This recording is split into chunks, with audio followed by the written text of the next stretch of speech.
Bonjour à tous et bienvenue dans ce nouvel épisode du Covipod. Je suis Julie, diplômée d'infectiologie et rédactrice santé à Futura. Si vous voulez soutenir ce podcast, n'hésitez pas à vous abonner, à laisser une note et un commentaire sur vos plateformes d'écoute préférées.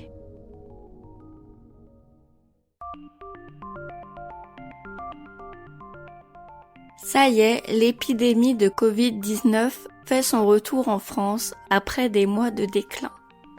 La situation est alarmante en Outre-mer. La Réunion est en confinement partiel depuis lundi, tout comme la Martinique. La Guadeloupe attend des médecins réservistes de métropole avant que les hôpitaux ne soient au bord de la rupture. Partout, le nombre de nouveaux cas explose. La majorité contaminée par le variant Delta. Ces mutations, mais aussi l'intensité et la vitesse de sa réplication, le rendent particulièrement contagieux. On estime qu'une personne infectée par le variant Delta porte 1000 fois plus de virions qu'une autre. Les vaccins perdent de leur efficacité pour prévenir les contaminations face à un tel adversaire. Mais ils restent performants pour prévenir les formes graves.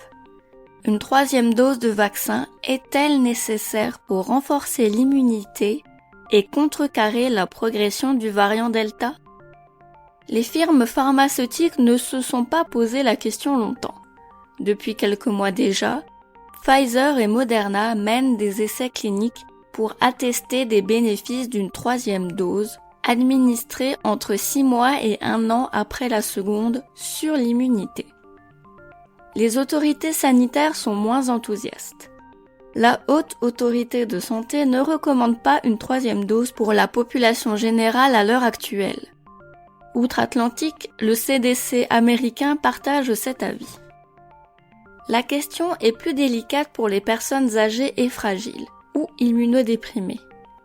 Pour les protéger d'une nouvelle contamination par le variant Delta, une troisième dose pourrait devenir une nécessité pour elles. Une campagne de vaccination sera mise en place d'ici la fin de l'année pour injecter une troisième dose de vaccin aux premiers vaccinés début 2021, qui étaient essentiellement des seniors de plus de 80 ans. Outre ces cas particuliers, la troisième dose n'est donc pas à l'ordre du jour pour la majorité des Français. La priorité semble plutôt d'augmenter la proportion de personnes vaccinées dans la population. Au moment où j'enregistre cet épisode, 51,4% des Français ont reçu 2 doses de vaccin. Et visiblement, ce n'est pas encore assez pour faire barrage au variant Delta et à ceux qui suivront. Pour en savoir plus, je vous conseille la lecture de l'article « Aura-t-on besoin d'une troisième dose pour contrer le variant Delta ?» déjà en ligne sur Futura.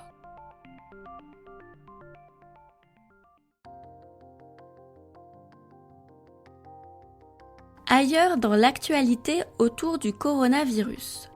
La Haute Autorité de Santé ne recommande plus les tests de dépistage salivaires, dont les résultats sont jugés trop hétérogènes. En revanche, les tests antigéniques sont fiables et toujours recommandés.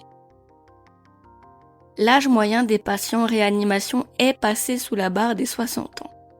Si le statut vaccinal des personnes admises n'est pas communiqué par Santé publique France, les médecins rapportent que beaucoup d'entre elles ne sont pas vaccinées. Merci d'avoir écouté cet épisode du Covipod. L'épidémie de Covid-19 reprend du poil de la bête à cause du variant Delta.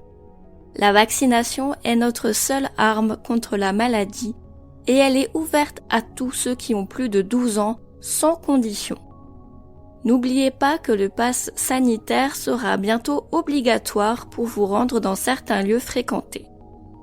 Il faudra alors avoir reçu les 2 doses de vaccin ou présenter un test PCR négatif pour pouvoir rentrer. Pensez toujours à bien porter votre masque sur votre bouche et votre nez et à vous laver les mains régulièrement au savon et à l'eau. Pour soutenir notre travail et améliorer notre visibilité, abonnez-vous et partagez ce podcast autour de vous. Vous pouvez retrouver l'actualité scientifique autour du coronavirus sur Futura. À très bientôt!